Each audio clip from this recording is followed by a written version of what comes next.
본문 말씀에 보면 예수님께서는 천국에 대한 비유를 말씀하신 후에 제자들에게 이런 말씀하세요. 이런 질문하십니다. 이 모든 것을 깨달았느냐? 이 모든 것을 깨달았느냐? 라고 질문하셨습니다. 깨닫는 것은 매우 중요합니다. 깨닫는 것은 매우 중요해요. 우리는 예배 시간마다 말씀을 듣습니다. 그런데 이 말씀을 얼마나 많이 들었느냐, 듣고 아느냐, 이런 것도 중요하긴 중요하죠. 그런데 그 무엇보다 더 중요한 것은 듣고 또 얼마나 깨달았느냐가 더 중요하다는 거예요. 얼마나 많이 깨달았느냐. 말씀의 뜻을 깨달아야 하고 말씀을 통해 하나님이 우리에게 주시는 교훈이 무엇인지 우리는 깨달아야 합니다. 말씀을 듣는 동안 깨달음이 오는 것은 말씀이 하나님의 음성으로 들리는 것과 같습니다. 그러므로 깨달음이 얼마나 중요한지 몰라요. 그런데 말씀을 듣기는 들었지만 하나도 깨닫지 못하는 사람은 그저 형식적으로 예배를 드리는 것과 같다 하는 거예요. 교회 오래 다녀도 믿음이 도무지 자라지 않고 변화되지 않는 것이면 이거는 이 깨달음이 없기 때문이라는 거예요. 깨달음이 없기 때문이다. 깨달음이 없는 그런 자들은 아무런 은혜를 받지 못하고 나가게 되죠. 깨달음이 없는 사람에게는 변화가 없습니다. 깨달음이 없는 사람은 신앙이 성장하지 않아요. 참으로 안타까운 일이지 않을 수 없어요. 그래서 본문에 보면 오늘 말씀 이 본문에 보면 예수님께서는 제자들에게 이 모든 것을 깨달았느냐? 이 모든 것을 깨달았느냐? 라고 질문하셨어요. 우리가 말씀을 듣다가 깨달아지는 것은요, 오직 성령의 은혜인 줄로만 믿습니다. 네. 할렐루야. 네. 마치 캄캄한 곳에서 아무것도 보지 못하고 있다가 빛이 들어오면 이 사물이 보이게 되는 것과 같다는 거예요. 이처럼 성령님의 조명을 통해 우리의 영안이 밝아지는 순간 우리는 깨달음을 얻게 된다. 그러므로 우리가 주님의 말씀을 듣고 말씀의 뜻이 깨달아지고 또 말씀 속에 담긴 깊은 이 교훈이 깨달아지고 나에게 주시는 교훈이 무엇인지 깨달아지는 것, 이것이 얼마나 큰 축복인 줄 모릅니다. 아멘. 아멘. 그 속에서 우리가 반드시 또 깨달아야 할 것이 있다는 거예요. 깨달아야 할 것이 있다. 뭐냐? 첫째로는요, 나 자신의 죄와 허물을 깨달아야 한다. 나 자신의 죄와 허물을 깨달아야 한다. 말씀을 듣다가 자신이 바르게 살지 못하는 것, 자신의 죄가 많은 것, 그리고 자신의 부족함과 허물을 깨달을수록 우리는 겸손해지게 되어 있어요. 그 사람이 바로 은혜 받은 사람이라는 거예요. 자신의 죄를 깨닫게 되면 회개하게 됩니다. 은혜를 받고 깨닫는 사람마다 점점 거룩해지게 되어 있어요. 그러므로 말씀을 듣다가 자신의 죄와 허물 그리고 자신의 문제를 깨닫는 것은 매우 중요하다는 거예요. 그리고 둘째로 하나님의 사랑과 은혜를 깨달아야 된다. 하나님의 사랑과 은혜를 깨달아야 된다. 창세기부터 읽다 보면 하나님께서 천지 만물을 창조하신 것을 알게 되죠. 그러나 그것만 알면 안 된다. 그 속에서의 하나님의 사랑을 깨달아야 된다. 하나님의 사랑을 깨달아야 된다. 하나님께서는 우주 만물을 창조하시고 에덴 동산을 만드신 후에 이 마지막에 사람을 만드셨죠. 하나님께서는 사람을 만드신 후에 아담에게 복을 주시며 이런 말씀합니다. 창세기 1장 28절 말씀입니다. 생육하고 번성하여 땅에 충만하라. 땅을 정복하라. 바다의 물고기와 하늘의 새와 땅에 움직이는 모든 생물을 다스리라. 이렇게 말씀하셨어요. 하나님께서는 아담을 위해서 모든 것을 준비해 주셨습니다. 그러므로 아담이 어떻게 보면 가장 중요해요. 하나님께서 아담을 위해 준비해 주신 우주 만물이 얼마나 큰가를 생각해 보세요. 아담의 하나님이 우리의 하나님이십니다. 네. 성경에 보면 우리가 죄인인 것을 알 수 있지만요, 예수님의 십자가 사랑을 깨닫게 되면 저절로 눈물이 나오고 내 죄 때문에 주님의 십자가의 고난을 당하신 것과 예수님의 십자가 공로로 구원받은 것을 생각하고요, 하나님의 은혜를 생각하면 매우 감사하고 기뻐요. 그러므로 깨달음이 매우 중요하다. 깨닫는 것 굉장히 중요한 것. 그리고 셋째로 우리를 향하신 이 하나님의 뜻과 계획을 깨달아야 된다. 우리를 향하신 하나님의 뜻과 계획을 깨달아야 된다. 이사야서 43장 7절 말씀을 보면 이런 말씀이 나옵니다. 대독합니다. 내 이름으로 불려지는 모든 자, 곧 내가 내 영광을 위하여 창조한 자를 오게 하라. 그를 내가 지었고 그를 내가 만들었느니라. 아멘. 이렇게 기록되어 있습니다. 하나님께서 특별한 목적과 계획을 가지고 우리를 창조하셨습니다. 예수님을 믿어 구원받은 이 하나님의 백성들은 세상 사람들과 달라요. 하나님께서 택하신 백성들은 하나님의 계획 속에서 창조되었습니다. 그러므로 우리를 통해 하나님의 영광 받으시려는 이 하나님의 계획과 뜻이 있다는 것을 우리는 깨달을 수 있어야 된다. 이것을 깨달은 사람은 아무렇게나 살지 않는다는 거예요. 아무렇게나 살지 않는다. 아무렇게나 살지 않는다. 그러면 깨달은 사람은 어떻게 사는가? 아무렇게 살지 않는다. 첫째로 자신의 사명을 아는 사람이기 때문에 먹고 사는 것에 매달리거나 썩어질 세상의 영광을 누리려고 노력하지 않는다. 우선순위가 다르다. 우선순위가 다르다. 하나님의 뜻과 계획을 아는 사람은 자신의 사명이 무엇인지 알고 하나님의 영광을 위해 살아야 한다는 것을 알기 때문에 아무렇게나 살지 않게 된다. 그러므로 깨달음이 있는 사람과 없는 사람은 신앙생활의 태도가 다르다는 것입니다. 예배를 드리는 태도가 다르고 충성하는 태도가 다르고 찬양하는 태도가 다르고 나누는 태도가 다르다는 거예요. 모든 태도가 다르다는 것입니다. 깨달음을 얻은 사람은 반드시 변화되어 있게 됩니다. 변화된다. 그리고 신앙과 인격이 성장해서 하나님께 영광 돌리는 성도가 된다. 그 이름에 걸맞는 사람이 된다는 거예요. 성도. 예배 시간마다 깨달으시고 성경 읽으실 때마다 깨달으시고 기도하다가 깨달으시고 이 깨달음의 복을 받으신 저와 여러분들이 다 되시기를 예수님의 이름으로 간절히 축원합니다. 할렐루야. 자, 그럼 깨달은 사람은 또 어떻게 사는가? 둘째로요, 깨달은 사람은 자신이 깨달은 말씀을 다른 사람들에게 전해야 하는 사명을 가지고 산다는 거예요. 다른 사람들에게 전해야 하는 사명을 가지고 산다. 본문 마태복음 13장 51절로 51절 2절 말씀을 보면요, 예수님께서 제자들에게 계속 말씀드리지만 이 모든 것을 깨달았느냐라고 물으셨을 때 이 제자들은 뭐라고 말하냐면요, 그러하오이다. 그러하오이다. 그러하오이다. 라고 대답해요. 그 예수님께서는 천국의 제자된 서기관마다 마치 새 것과 옛 것을 그 곳간에서 내어오는 집주인과 같으니라 라고 말씀하셨어요. 여기서 말하는 이 새 것은요, 신약 성경을 가리키죠. 그리고 옛 것은 구약 성경을 가리킵니다. 우리가 말씀을 듣고 깨달은 것으로 이 많은 사람들에게 나누어주고 공급해주는 복된 성도가 되어야 합니다. 할렐루야.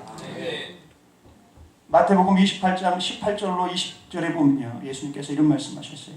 우리가 잘 아는 말씀입니다. 제가 대독합니다. 하늘의 땅과 모든 권세를 내게 주셨으니 그러므로 너희는 가서 모든 민족을 제자로 삼아 아버지, 아들과 성령의 이름으로 침례를 베풀고 내가 너에게 분부한 모든 것을 가르쳐 지키게 하라. 볼지어다 내가 세상 끝날까지 너희와 항상 함께 있으리라. 아멘. 아멘이시죠? 아멘. 자신이 깨달은 것이 있고 아는 것이 있어야 남에게 전하고 가르치고 지키게 할 수 있다는 거예요. 자기 혼자 듣고 자기 혼자 알고 자기 혼자 깨닫고 살면 안 된다. 모든 민족에게 가서 가르치고 전하고 지키게 해야 합니다. 깨달은 것을 잊지 않고 항상 기억할 수 있는 비결이 있는데 보통 사람들이 이 설교를 잘 듣는 것 같아도요. 이 대부분의 사람들이 예배가 끝난 후에 이 설교 내용을 다 잊어버린다고 그래요. 설교 제목도 잊어버리고 그리고 설교를 들으면서 조금 전에 들은 설교 내용을 잊어버린 사람도 있다는 거죠. 그런데 이 설교 내용을 잊어버리지 않는 방법이 있다. 잊어버리지 않는 방법. 설교 내용을 항상 기억하는 방법이 있는데 그것이 뭐냐? 첫째로 우리가 말씀을 듣고 깨닫는 말씀을 실천에 옮길 때, 실천에 옮길 때,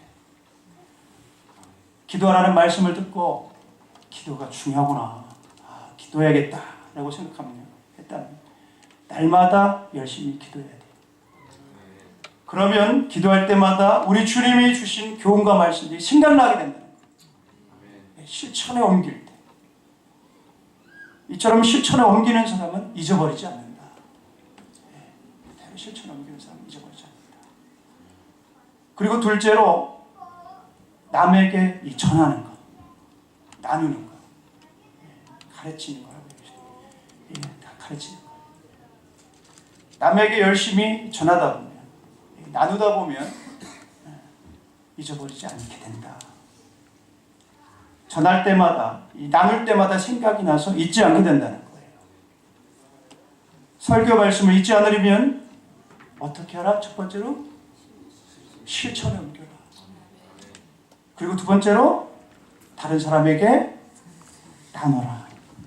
나누고 전해라. 가르치고 전해라. 그렇다면 그렇게 하면 기억나고 잊지 않게 된다는 것입니다. 우리가 설교를 들으면 들은 대로 실천하려고 생각하고 또 다른 사람들에게 나누고 전하려고 생각하면서 한 말씀 들어보세요. 그럼 말씀이 기억난다는 거예요. 잊어버리지 않고 기억나게 된다. 심령 가운데 더 새겨지게 된다. 사랑하는 여러분, 모두 깨달은 것을 항상 실천하시고 전하실 수 있으시길 바랍니다. 그럼 복된 성도님들이 다 되실 수 있으시길 원해요. 마태복음 24장 45절로 46절에 보면요, 예수님께서 이런 말씀하셨습니다. 충성되고 지혜 있는 종이 되어 주인에게 그 집 사람들을 맡아 때를 따라 양식을 나눠줄 자가 누구냐? 주인이 올 때에 그 종이 이렇게 하는 것을 보면 그 종이 복이 있으리로다 라고 말씀하셨습니다. 세상의 양식도 중요하지만 그것보다 더 중요한 것은 하나님의 신령한 양식이에요. 세상 양식이 중요하지 않은 게 아니에요. 중요합니다. 그렇지만 그보다 더 우선하여 중요한 것, 더욱더 중요한 것이 바로 어떤 양식? 하나님의 신령한 양식입니다. 하나님의 말씀, 내가 은혜 받은 말씀, 내가 깨달은 말씀을 항상 준비해서 하나님께서 나에게 맡겨주신 가족과 이웃들과 나누며 살아야 돼요. 그렇게 살다가 재림하시는 주님을 맞이하는 사람이 가장 복 있는 사람인 줄 믿습니다. 할렐루야. 또 본문 마태복음 13장 53절로 57절 말씀을 제가 대독합니다. 예수께서 이 모든 비유를 마치신 후에 그곳을 떠나서 고향으로 돌아가사 그들의 회당에서 가르치시니 그들이 놀라 이르되 이 사람의 이 지혜와 이런 능력이 어디서 났느냐? 이는 그 목수의 아들이 아니냐? 그 어머니는 마리아, 그 형제들은 야고보, 요셉, 시몬, 유다라 하지 않느냐? 그 너희들은 다 우리와 함께 있지 아니하냐? 그런즉 이 사람의 이 모든 것이 어디서 났느냐 하고 예수를 배척한지라. 예수께서 그들에게 말씀하시되 선지자가 자기 고향과 자기 집 외에서는 존경을 받지 않음이 없느니라 하시고. 예수님의 고향 사람들은 자기들이, 아마도 이 자기들이 예수님에 대해 누구보다도 더 잘 안다고 생각했을 거예요. 그러나 그들은 정작 알아야 할 것을 알지 못하고 있었다. 주는 그리스도시요 살아계신 하나님의 아들이심을 몰랐다는 거예요. 예수님이 이런 분이심을 알게 되는 것은 하나님의 은혜로만 가능한 것입니다. 할렐루야. 마태복음 16장 15절로 17절 말씀을 보면 예수님께서 제자들에게 너희는 나를 누구라 하느냐? 라고 질문하셨습니다. 그때 베드로가 뭐라고 말하지요?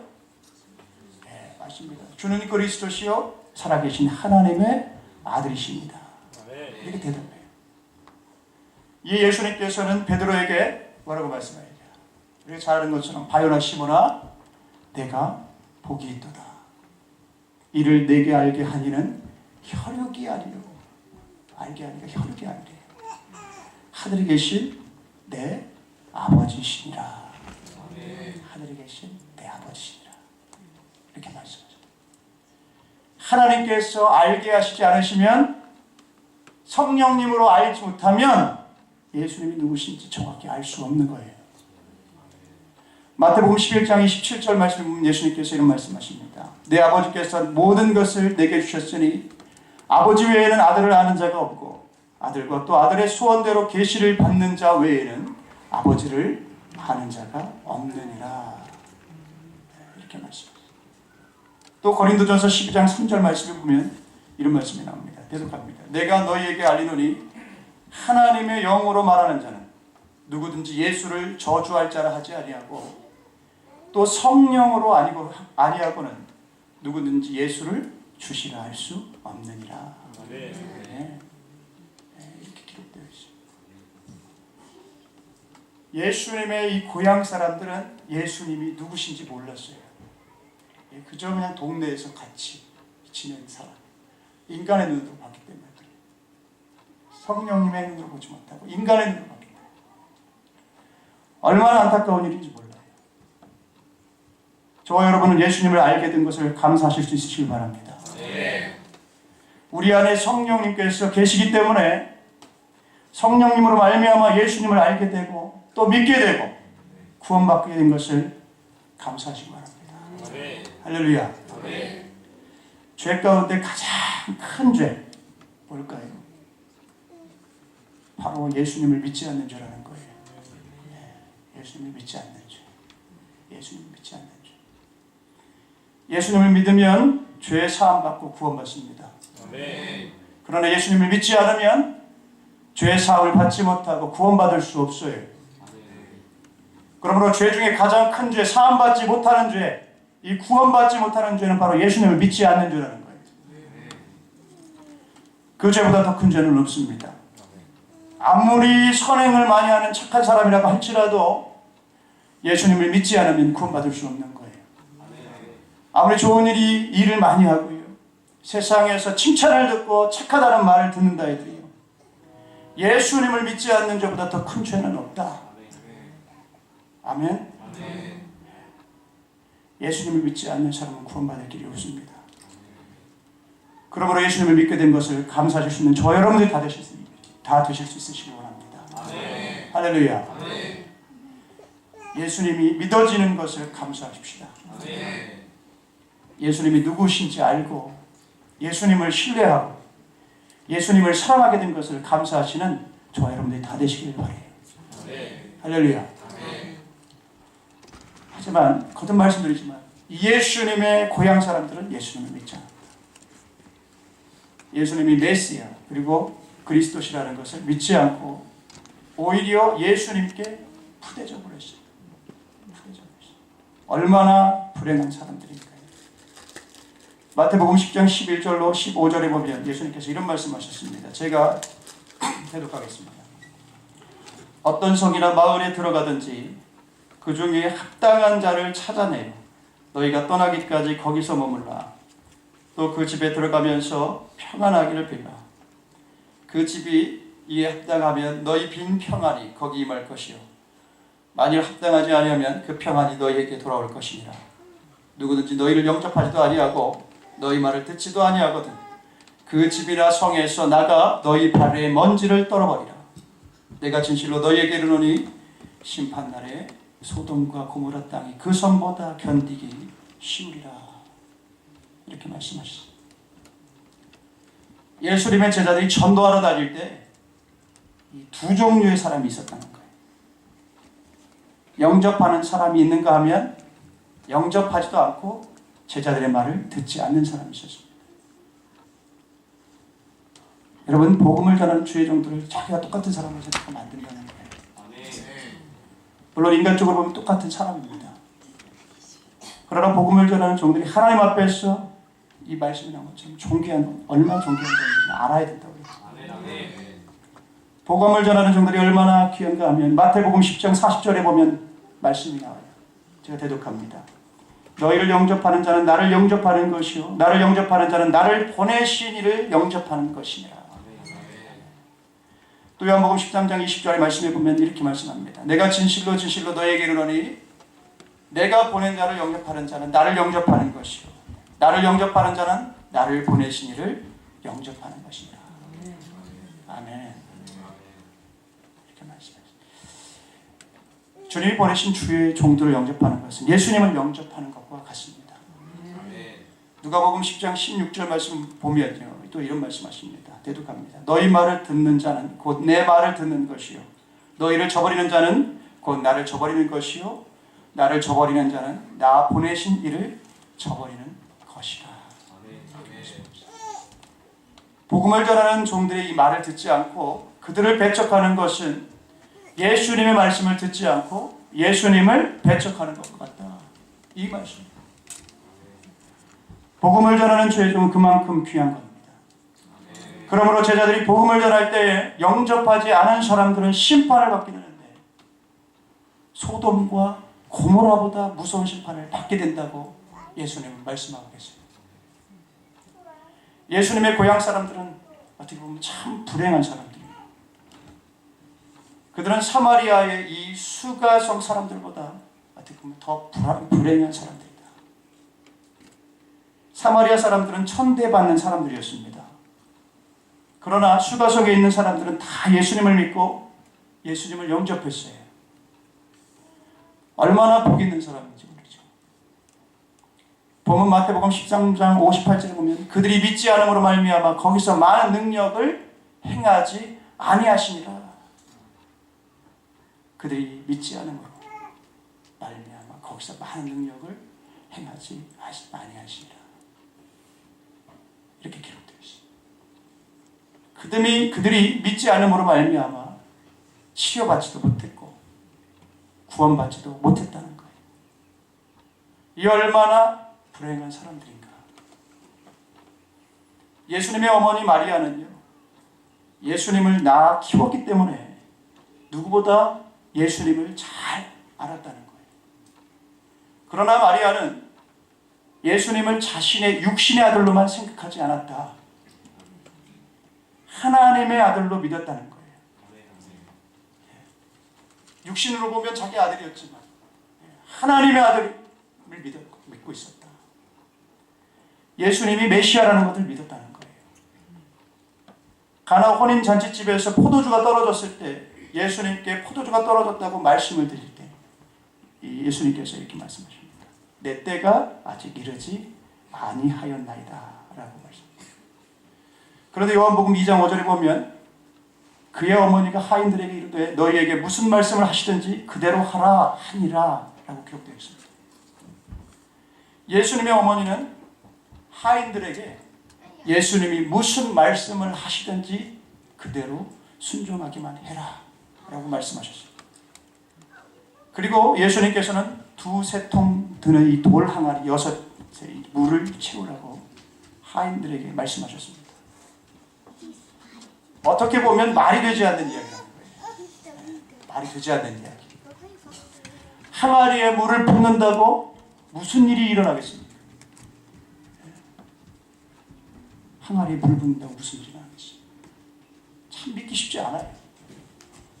그렇게 순종하기 쉽지 않습니다. 그러나 하인들이 예수님의 말씀대로 항아리에 물을 부었어요. 그리고 떠서 갖다 주라고 하시는 말씀에 순종해서 떠서 갖다 주니 물이 좋은 포도주로 변해버렸습니다. 변해 있었어요. 마리아는 어떻게 예수님에 대해 이렇게 잘 알 수 있었을까요? 바로 계시를 받았기 때문에. 계시를 받았기 때문이다. 누가복음 1장 31절로 33절 말씀을 보면요, 가브리엘 천사가 마리아에게 이렇게 얘기합니다. 제가 대독합니다. 보라, 네가 잉태하여 아들을 낳으리니 그 이름을 예수라 하라. 그가 큰 자가 되고 지극히 높으신 이의 아들이라 일컬어질 것이요, 주 하나님께서 그 조상 다윗의 왕위를 그에게 주시리니 영원히 야곱의 집을 왕으로 다스리실 것이며 그 나라가 무궁하리라. 그리고 35절에 보면 가브리엘 천사가 계속해서 뭐라고 말씀하냐, 대독합니다. 성령이 내게 임하시고, 성령이 내게 임하시고 지극히 높으신 이의 능력이 너를 덮으시리니 이러므로 나실 바 거룩한 이는 하나님의 아들이라 일컬어지리라. 이렇게 말씀하셨습니다. 하나님께서 가브리엘 천사를 통해 마리아에게 분명히 계시해 줬습니다. 그래서 마리아는 자신이 성령으로 잉태된 하나님의 아들을 낳게 된다는 것을 알고 있었다. 할렐루야. 말씀을 마무리하겠습니다. 사랑하는 여러분, 여러분은 오늘 말씀에서 무엇을 깨달으셨나요? 우리는 항상 깨닫는 자가 되어야 될 줄로 믿습니다. 말씀의 뜻이 무엇인지, 그리고 내게 주시는 교훈이 무엇인지를 깨닫는 저와 여러분들이 다 되시기를 원합니다. 그리고 깨달은 것을 다른 사람들과 나누실 수 있는 그런 저와 여러분들이 다 되실 수 있으시기 바라요. 그렇게 할 때 갑절의 은혜를 받게 될 줄로 믿습니다. 그리고 무엇보다 예수님을 믿게 된 것을 감사하십니다. 그리고 예수님이 누구신지 바르게 알게 된 것을 감사하십니다. 또 예수님을 믿고 신뢰하게 된 것, 그리고 예수님을 사랑하는 자가 된 것을 감사하십니다. 할렐루야.